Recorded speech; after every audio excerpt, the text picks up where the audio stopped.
Greetings to all the learners and namaste. This session is on information effectiveness parameters. This is the first unit of the first block of the CIT 0022 course on attributes of information technology. Here we will look at what is meant by the effectiveness of information. Information by itself has no effectiveness. If it has the characteristics that can allow its use for making good decisions, that is what makes information effective. As an example, consider the kind of information available about natural disasters such as hurricanes or cyclones 100 years ago. In those days, there was no way of really predicting when a cyclone would come or where it would strike. As a result, there was often large loss of life and property and a lot of hardship for those concerned. Today, with all the different methods available, we can track the formation of a cyclone, we can track its progress, we can predict when it would make landfall, and we can predict the severity of the cyclone. This information, when made available to the population of the area that is going to be affected, can be effectively used to evacuate people from the danger areas. This is effective information. We will also just recall that the value of information depends on how much a decision using it pays off compared to if we did not have that information. So, the value of information is something that tells us how much benefit we get from the information, whereas information effectiveness will tell us what are the characteristics of information that allow it to be used for making good decisions. So, effective information is something that is expected to have value.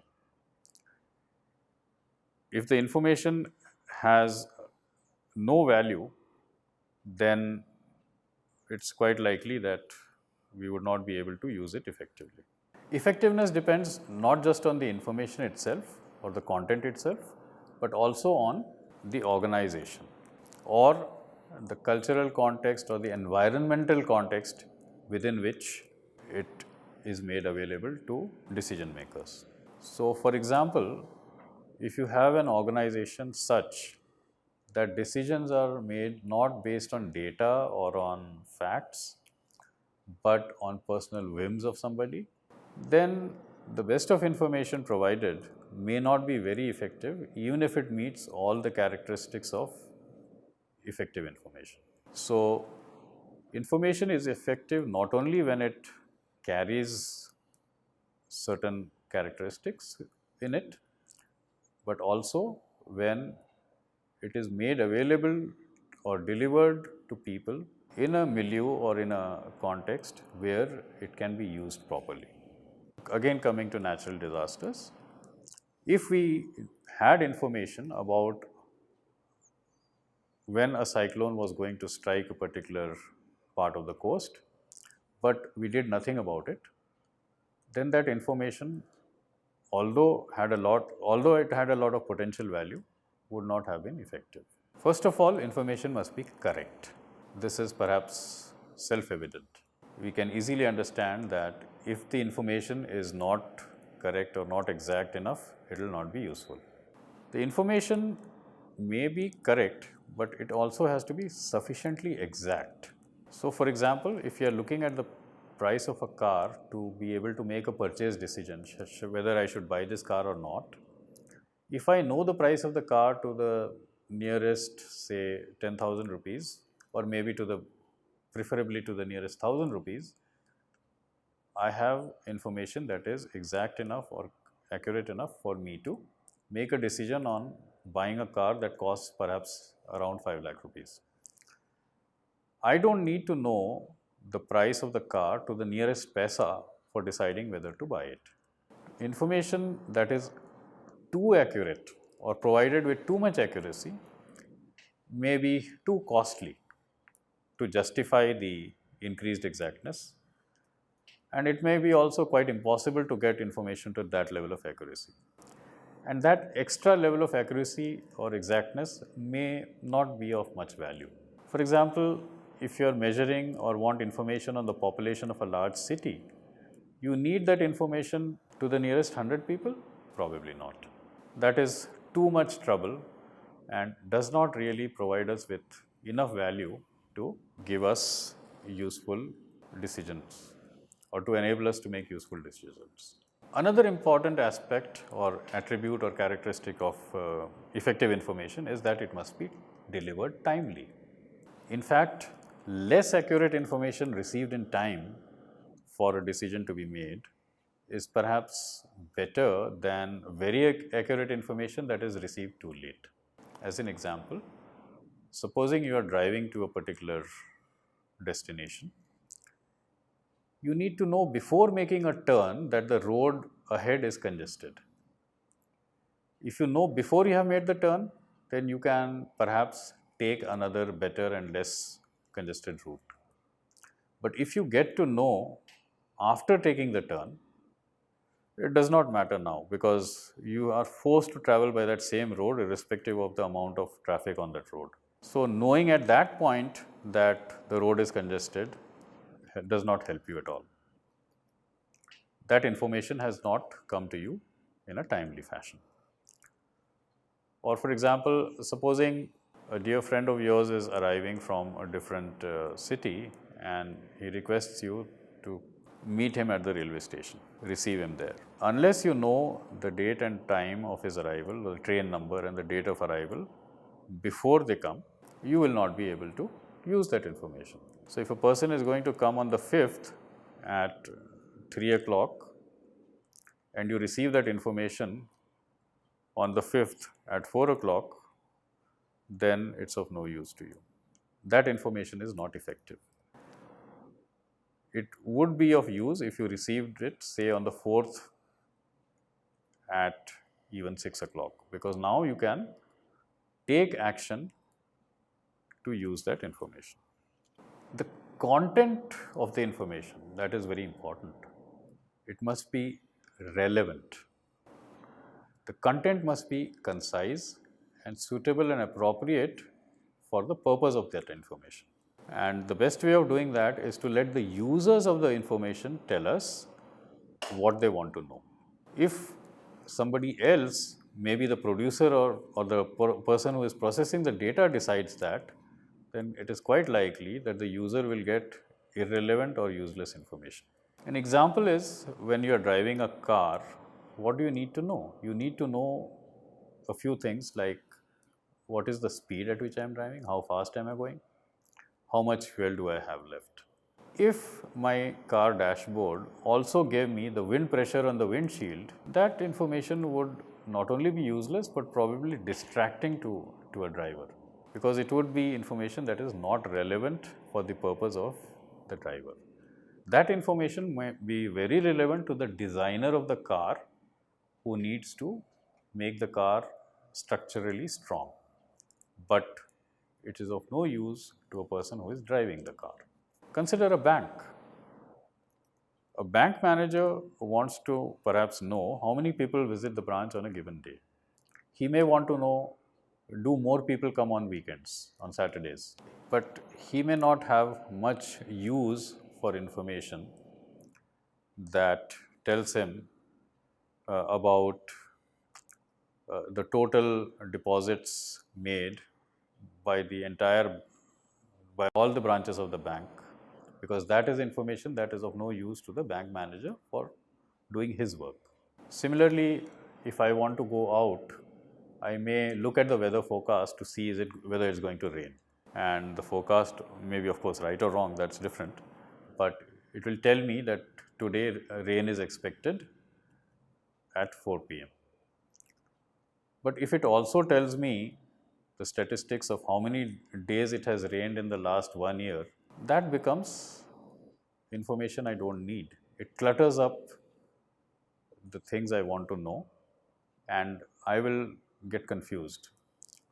I only want to know whether it will rain today. I don't want to know how many days it has rained in the last year. That same information may be very relevant to somebody who is deciding on opening an umbrella shop in that city. Because if it rains more, then that person would perhaps consider setting up a shop and sell umbrellas. Information also must be easy to understand. That means it must be presented in a form that the user or the recipient can appreciate and can use, can understand, can comprehend. These days, with the rising pollution levels in many cities across the world, people have started using air quality reports. And there are many sources of getting the air quality in a particular place at a particular time. I want to know whether the air in my city is good or bad, which comes from some kind of air quality index. So, I get information saying that the air quality index today is 200, and it tells me that 200 is not so good, and that is information that helps me decide whether I should go out and take some exercise or whether it's better to stay at home. On the other hand, if the air quality report gave me a lot of details about the concentrations of different pollutants, for example, sulfur dioxide or carbon monoxide or nitrous oxide, various chemicals, it's not something that I would be able to really make sense of, because I wouldn't know what to do with that information. It might be giving a much more precise picture of the air quality, but all I want to know is, shall I go out to exercise or not? I just want to know that air quality index. The information must again based on the use to which it is to be put. So, for example, if there is a petrol pump, one would want to know, the owner or the manager might want to know how much petrol is left and will I be able to get through the day, or when should I ask for a new tanker of petrol. All I want to know is how much petrol is left. I only need to know the volume. The density of the petrol and any other chemical characteristics of the petrol is not something that I would want to know every hour. I may want to know the quantity left in my pump every hour. So, the periodicity of the information and the frequency at which it is delivered depend on the use to which that information is going to be put. A cyclone warning is something I would want to know as and when a cyclone is going to strike. And that too, if I live in a coastal area or if I have friends or relatives or people I know in that place. If a cyclone is forming over some different part of the world, some distant part of the world, I might be interested in it as news perhaps, but it is not information for me that I am going to take any kind of action on. So, frequency of providing the information must match the expected usage. Regional manager, a person who is looking at a particular region of a bank, say the central region, he may want to know how many deposits and how many loans have been given out in the region every month. But he doesn't need to know that every hour or every day for that matter.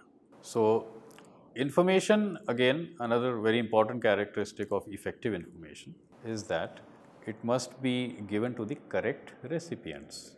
It has to be given to the person who has some need for the information and a person who can take some decision based on it so that the information is utilized.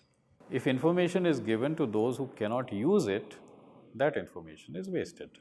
For example, in a bank, information about loans given out may be given to the person in charge of loans, naturally, because he is the person who has to take action to give out more loans to people.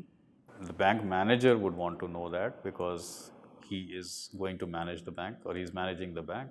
The information given to the person in charge of getting deposits would be of no use to them, because the person in charge of deposits wants to know how many people or how much money is getting deposited in my bank. He is not concerned with the other aspect of how much or how many loans are being given out.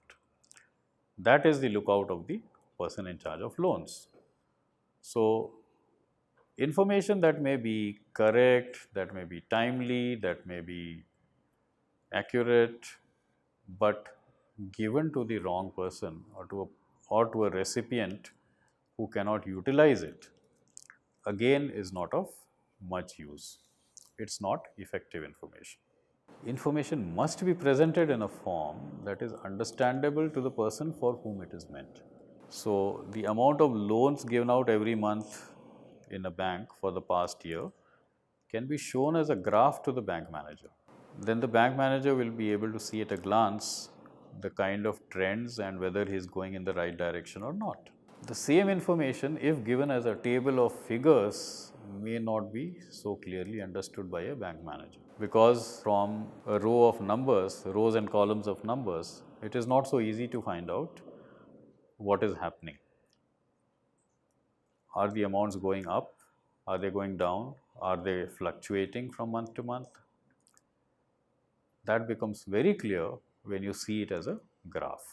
Or if you want to compare this month's loan amount with the target that you had set for the month, if you see it as a thermometer chart or as a bar chart, it is very easy to make out whether we are doing good as compared to looking at a rows of numbers.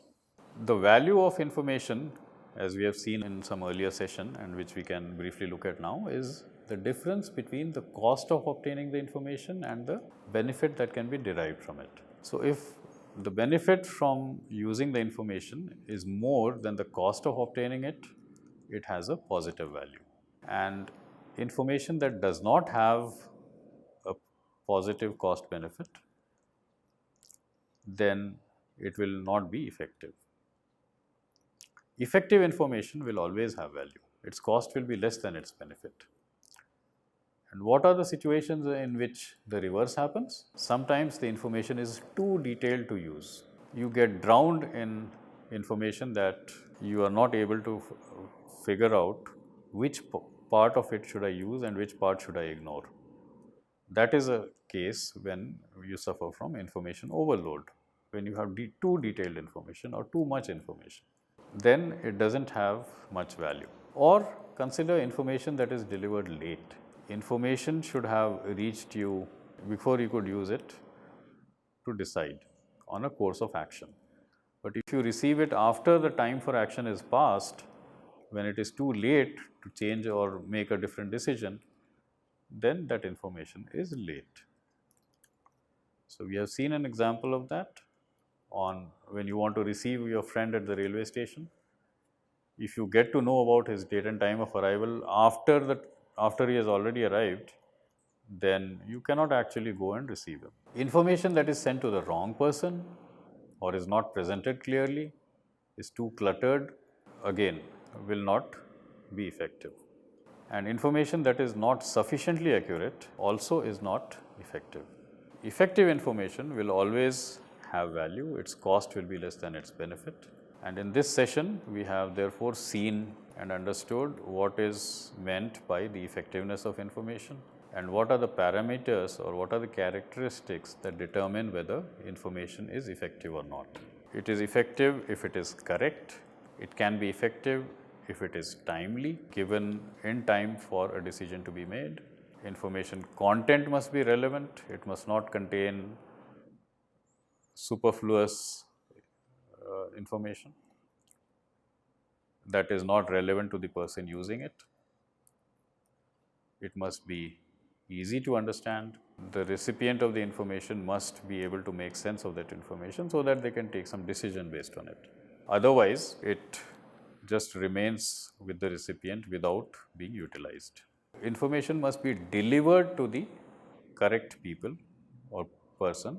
The recipients must be those who can utilize the information to take good decisions. The information must be clearly presented so that it is understandable, and we have seen that the value of bars, figures and charts is much greater as compared to information presented merely in the form of tables of figures. So, effective information is that which can be utilized and using which good decisions can be made. Otherwise, very accurate, very timely, very relevant information given to a wrong person is useless. So, all the characteristics of effective information must be satisfied for that information to have value. Thank you.